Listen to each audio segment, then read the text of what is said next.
hit on a good point talking about when you say, I don't have a budget or we don't know our budget. Those are two very different things, because if you don't know your budget, we can work together to figure that out. If you don't have a budget, that's a much different answer, because if you say I don't have a budget and we say, all right, it's $100,000, and you say, whoa, that's too much. Okay, so you do have a budget. You do know what you don't want it to be. So if you have some kind of range, everybody's afraid that if they say the range, that's what they're going to be pigeonholed into. But the reality is that that's what will allow you to accurately create a scope that will then support the outcome of the video you're trying to create.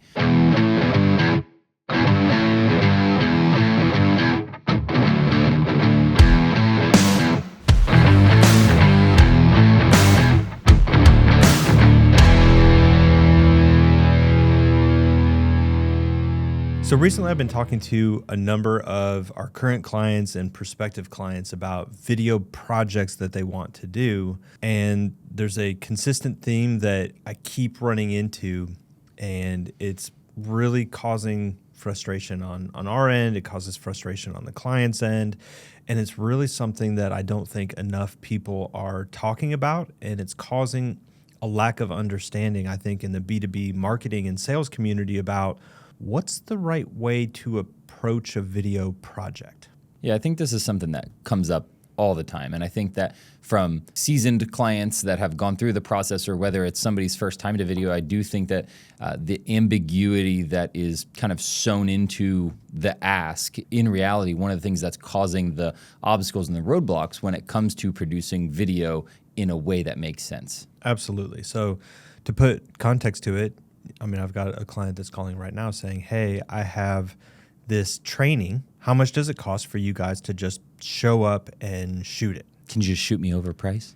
Oh, that's exactly what it is. Shoot me the price. And it's like, oh, here's okay. 2 details. Yeah. Give me a price. Hold on a second. And when I think about that on a more scaled basis, what we're really dealing with is most marketing departments, when they get tasked with a video project, what are they doing? They're going out with the classic, I want to get 3 proposals, figure out price-wise what makes sense so that I can make an informed decision about who we should go with, right? They spend time vetting kind of on the quality side. They say, hey, it's a good enough quality, so we've reached out to whomever.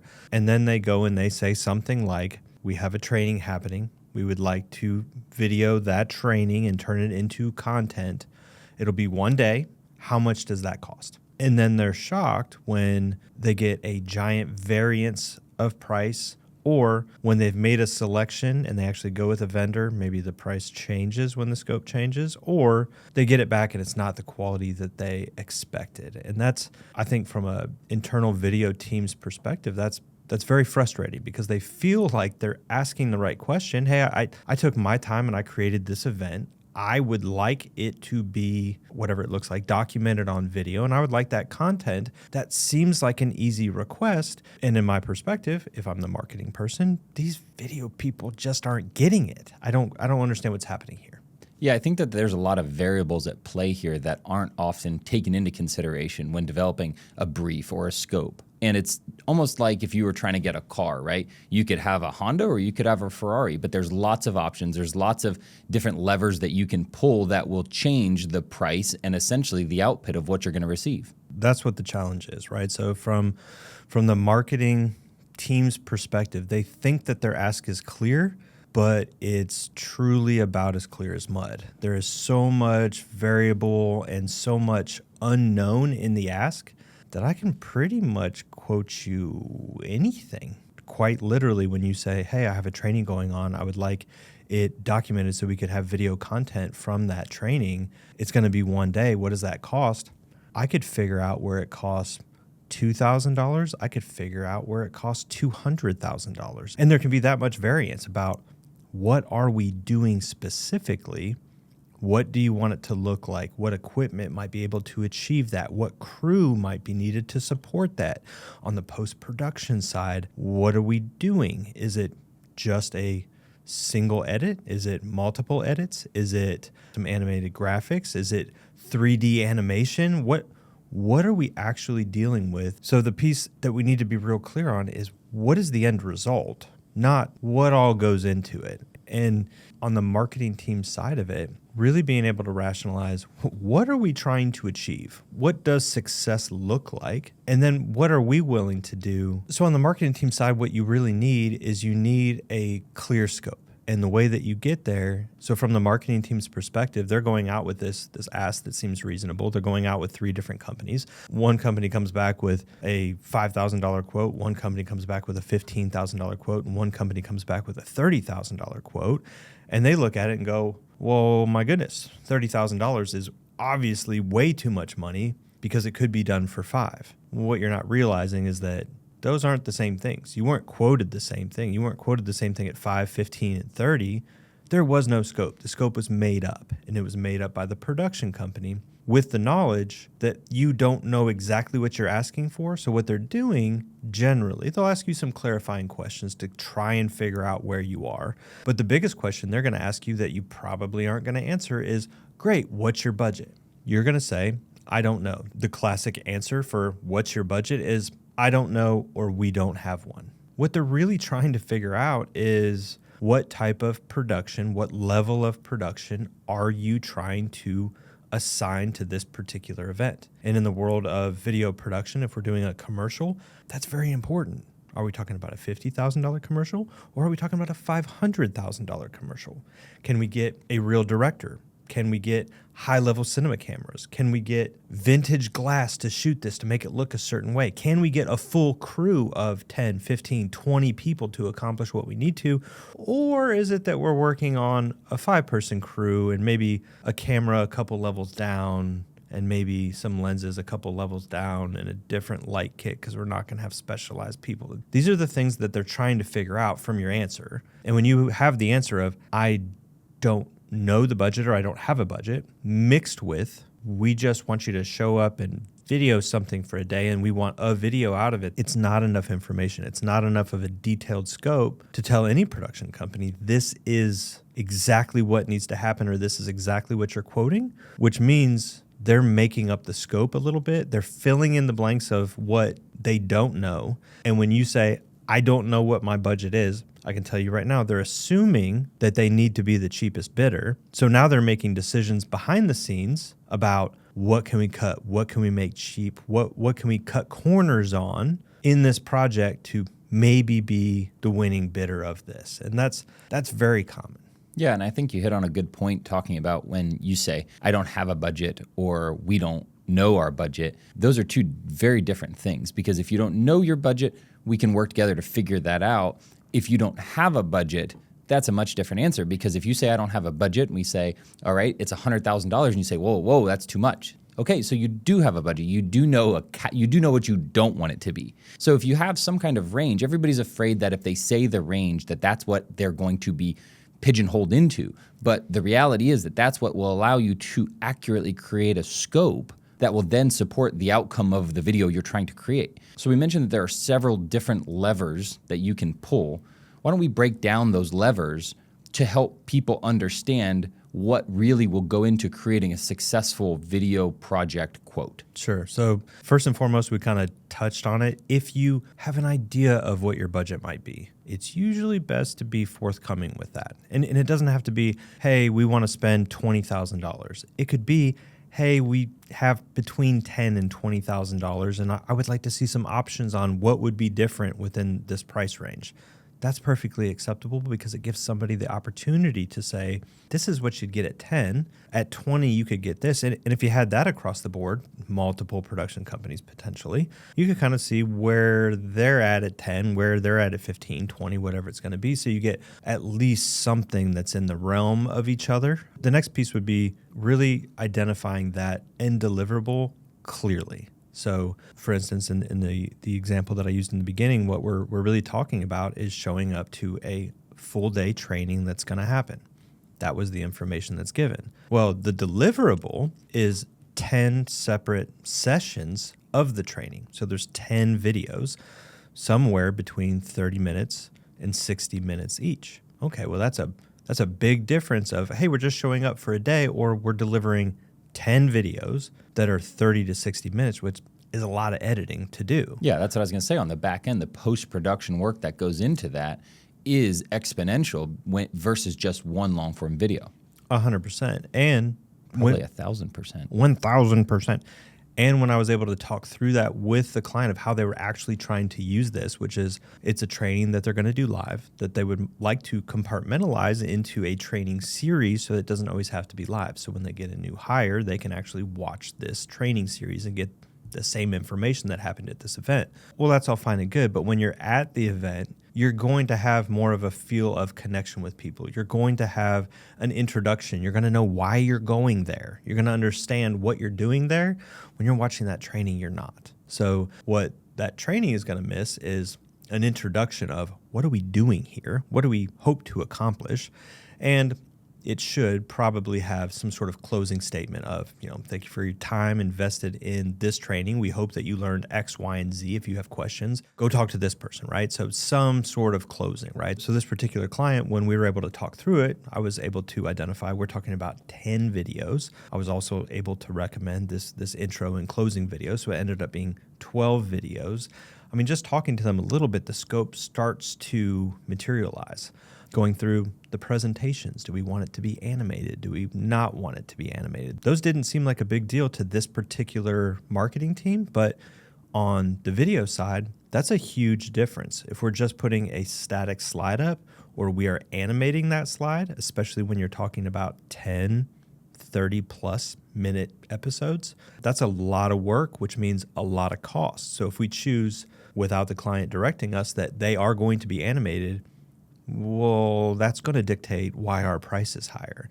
Where someone else may choose, no, it's just going to be static, so their price is just going to be lower. So again, that scope really starts to matter, and a lot of it can be defined more by just talking through what do we need to happen on that back end? What does it need to look like? What does it need to feel like? What format and lengths does it need to be in for us to accomplish at least our initial marketing goal? And then if you're dealing with a video professional that understands the nature of the goal and has been to the show before, they can come up with more ideas and information of, hey, have you thought about having an introduction and a closing?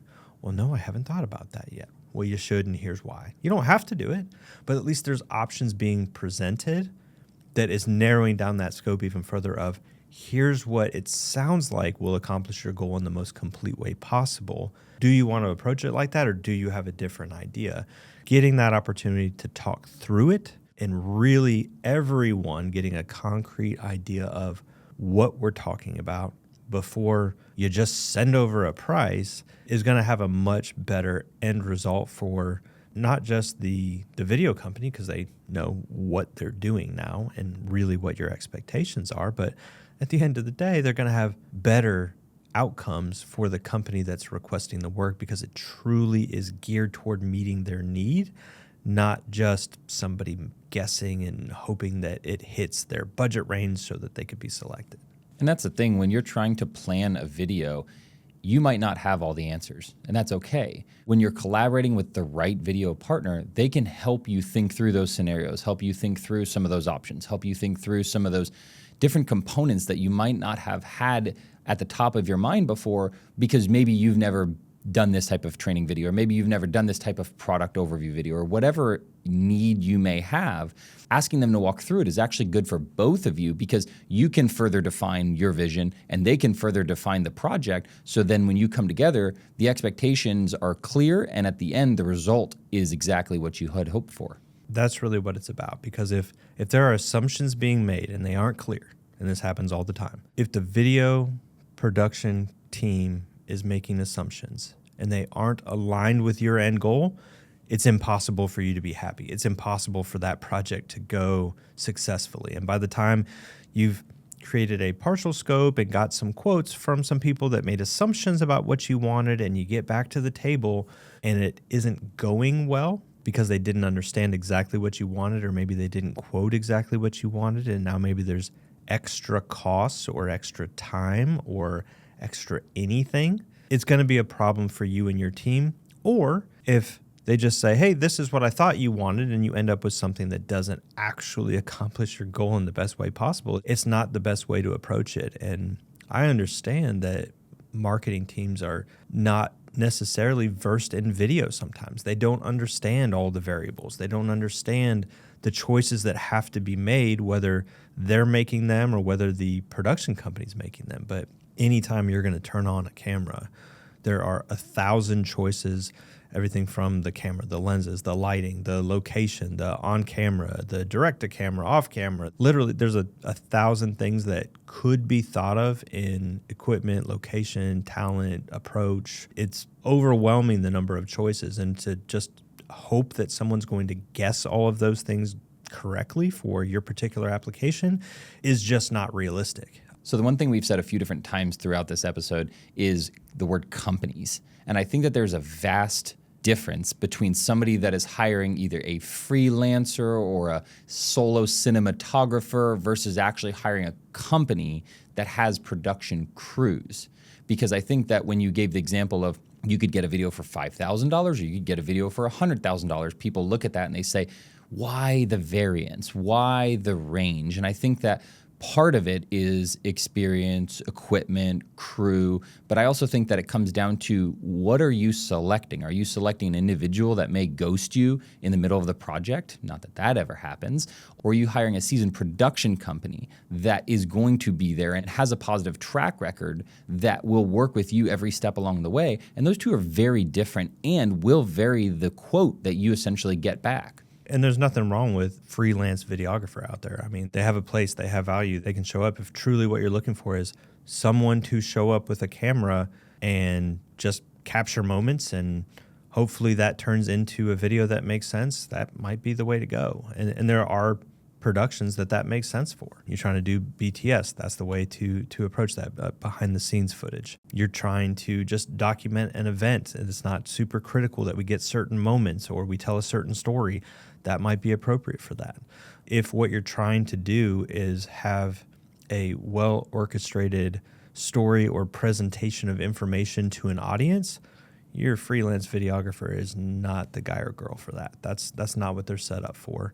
They could be as part of a larger team, but when you're talking about a real production that has to deliver a succinct message to an audience, and it has to be the correct message, it has to look right, it has to feel right, it has to sound right, everything has to be right, it's never one person. It's not just me or just you, it's just me and an entire team of people that we work with to make sure that it happens correctly in the planning phase, in the production phase, and then in the post-production phase.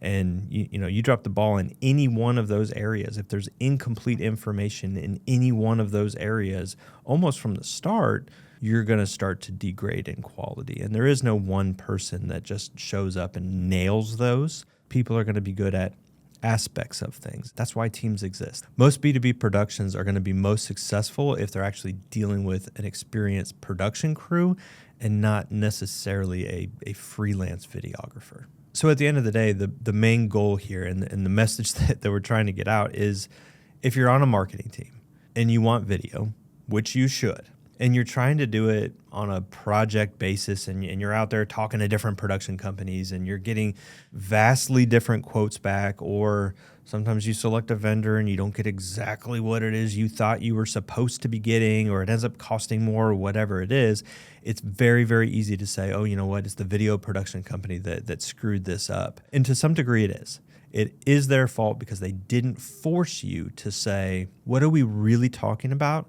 And how do we make this successful? And that's really what's missing. So again, on the marketing side, most marketing teams don't create video content all the time. You're not expected to know what all the options are, or what everything might cost, or how something might come together. That's why you have a video production partner, to help you understand the realm in which you're playing. And sometimes the answer is going to be, the perfect thing that we need is outside the budget range that we have available to us. And sometimes the answer will be, hey, we could just make a few adjustments to pull it into the budget range that we do have available to us. And having that trusted partner that you can really rely on and say, hey, I need it to cost somewhere in this range. How would we do this? What would you recommend, given that this is what I would like to have as an outcome because I'm trying to use it for this specific business purpose. If you have that level of conversation where we have a general idea budget, we know what you're trying to accomplish business-wise, it's pretty easy to start narrowing down some of the options to figure out what can we do or create that A, is going to serve your business purpose because that's what you're investing in. And then secondarily, what are the options budget-wise that might allow us to get there? And from a marketing team perspective, if you're able to do that, you're going to be in a much more successful environment where you're not overspending. There's not some surprise cost later. You're able to understand options. Sometimes you're even able to get more. Like for instance, the conversation I had about the training videos. We will not be charging drastically more to do the introduction and closing. We're already going to be there. We're already going to be shooting. I have to bring one extra piece of equipment, a teleprompter, for them to script read at the beginning and at the end. You're talking about a 2-minute script read edit. You're going to have nominal fees for additional post-production, but there's no more cost on the production side. So it isn't that we're like, oh, we're going to get them for 2 more videos. It's no, we're going to help you get the right product for what you need. And knowing what that scope is helps me help you do that. Worst case scenario is we shoot the whole thing and then you decide, oh, it'd be really great if we had a introduction or we had a closing. Okay, great. Wish we would have talked about that before. Now it's going to cost drastically more because we have to come out and reshoot some things. And I can tell you in most of those occasions, they're going to decide, no, we don't need it that badly. Would it have made it better? Yeah, it would have. But it needed to be discussed, decided, and finalized well before you even got a quote, let alone well before we even got there and turned on cameras. So having the detailed scope, whether the marketing team is skilled enough to create it themselves or whether they need some sort of outside partner to help walk them through that, it needs to happen to have successful video projects. And if you don't have a video crew or video team that you've worked with that you trust enough to walk through that with you, I would highly recommend when you start your video project to go through that process with all of the vendors that you're considering. Give them the information, let them explore the business process, look at how they guide you and what they recommend so that you can kind of analyze, are they a trusted partner that's really interested in our success, or are they just trying to sell us video?